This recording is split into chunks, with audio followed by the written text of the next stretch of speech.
మహాగణాధిపతయే నమః. శ్రీమాత్రే నమః. ఆధాన ఆధ్యాత్మిక ప్రేక్షకులందరికీ నమస్కారం. గ్రహదోషాలు, గృహదోషాలు అన్నీ పటాపంచలు చేసుకోవాలంటే ఎలాంటి శక్తివంతమైన తాంత్రిక పరిహారాలు పాటించాలో ఈ వీడియోలో మనం తెలుసుకుందాం. మనకి తాంత్రిక గ్రంథాలలో గృహంలో ఉన్నటువంటి సమస్త వాస్తు దోషాలు తొలగింపజేసుకోవటానికి, జాతకంలో ఉన్నటువంటి నవగ్రహ దోషాల నుంచి బయటపడటానికి కొన్ని ప్రత్యేకమైన పరిహారాలు చెప్పారు. వాటిని పాటించుకున్నట్లయితే చాలా సులభంగా గ్రహదోషాలు, గృహదోషాల నుంచి బయటపడవచ్చు. సమస్త శుభాలను సిద్ధింపజేసుకోవచ్చు.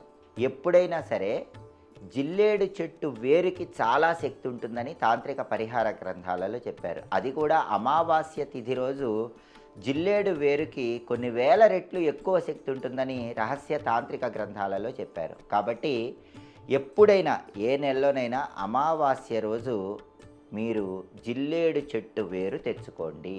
అలా అమావాస్య రోజు జిల్లేడు చెట్టు వేరు తెచ్చుకొని దాన్ని చక్కగా శుభ్రంగా నీళ్లతో కడిగి గంధం బొట్లు, కుంకుమ బొట్లు పెట్టి ఒక ఎరుపు రంగు వస్త్రంలో మూటగట్టి ఆ మూటను మీ ఇంటి సింహద్వారానికి వేలాడదీయండి.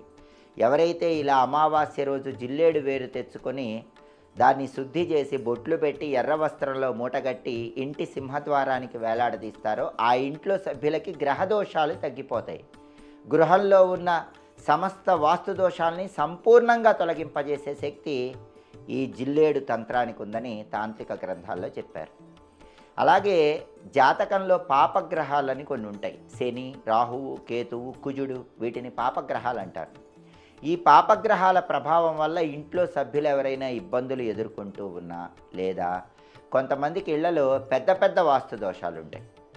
ఆ పెద్ద పెద్ద వాస్తు దోషాల వల్ల ఆ ఇంటికి వెళ్ళినప్పటి నుంచే ఆరోగ్యం బాగుండదు, లేదా ఆ ఇంటికి వెళ్ళగానే ఉద్యోగం పోతుంది, ఆ ఇంటికి వెళ్ళగానే డబ్బులు విపరీతంగా ఖర్చు అయిపోతూ ఉంటాయి, ఆ ఇంటికి వెళ్ళినప్పటి నుంచి వ్యాపారం నడవదు, ఆ ఇంటికి వెళ్ళినప్పటి నుంచి అకారణ నిందలు, అందరితో గొడవలు, బంధువుల మధ్య విభేదాలు వస్తూ ఉంటాయి. అలాంటప్పుడు కానీ ఒక ప్రత్యేకమైనటువంటి కోతి బొమ్మ పరిహారం చేసుకున్నట్లయితే ఈ సమస్యల నుంచి సులభంగా బయటపడవచ్చు.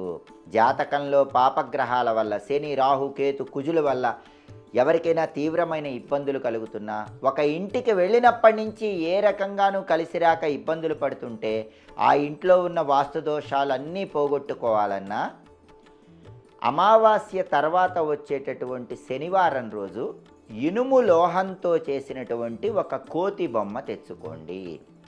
అమావాస్య వెళ్ళిపోయిన తర్వాత వచ్చే శనివారం, లేదా శని నక్షత్రాలను ఉంటాయి. పుష్యమి నక్షత్రం, అనురాధ నక్షత్రం, ఉత్తరాభాద్ర నక్షత్రం, వీటిని శని నక్షత్రాలు అంటారు. ఆ శని నక్షత్రాలు ఉన్నప్పుడు కానీ, అమావాస్య వెళ్ళిపోయిన తర్వాత వచ్చే శనివారం కానీ ఇనుము లోహంతో చేసిన ఒక చిన్న కోతి బొమ్మను ఇంటికి తెచ్చుకొని దానికి సింధూర జలాలతో అభిషేకం చేయండి. అంటే సింధూర నీళ్ళలో కలిపి ఆ సింధూర జలాలతో అభిషేకం చేయండి. ఆ తర్వాత పంచామృతాలతో అభిషేకం చేయండి. మీ పూజ గదిలో ఆ కోతి బొమ్మ పెట్టి సింధూర జలాలతో, పంచామృతాలతో అభిషేకం చేస్తూ ఓం హరిమర్కట మర్కటాయ నమః అని మనసులో 21 సార్లు చదువుకోండి. అలా అభిషేకం చేశాక దాన్ని చక్కగా పొడి వస్త్రంతో తుడిచి దానికి మళ్ళీ గంధం బొట్లు, కుంకుమ బొట్లు పెట్టి మీ ఇంట్లో నైరుతి దిక్కులో ఈ కోతి బొమ్మను ఉంచండి. ఇది మనకి తాంత్రిక గ్రంథాలలో చెప్పబడినటువంటి పరిహారం. ఇది చేసుకుంటే సమస్త గ్రహదోషాలు, గృహదోషాల నుంచి సులభంగా బయటపడవచ్చు. అలాగే ఇంట్లో ఎప్పుడూ కూడా వాస్తు దోషాలు అనేవి ఎలాంటి ప్రభావం కలిగించకుండా ఉండాలంటే, మీ ఇంట్లో హాల్లో తూర్పు ఈశాన్యంలో ఒక రాగి చెంబు ఉంచి దానిలో నీళ్లు పోసి ఒక ముత్యాల దండని ఏర్పాటు చేసుకోండి. రోజు నీళ్లు మారుస్తూ ఉండండి. సమస్త వాస్తు దోషాల నుంచి చాలా సులభంగా బయటపడవచ్చు. అలాగే అన్ని రకాలైనటువంటి వాస్తు దోషాలను పోగొట్టేటటువంటి అద్భుతమైన శక్తి వాస్తు హనుమాన్ చిత్రపటానికి ఉంటుంది.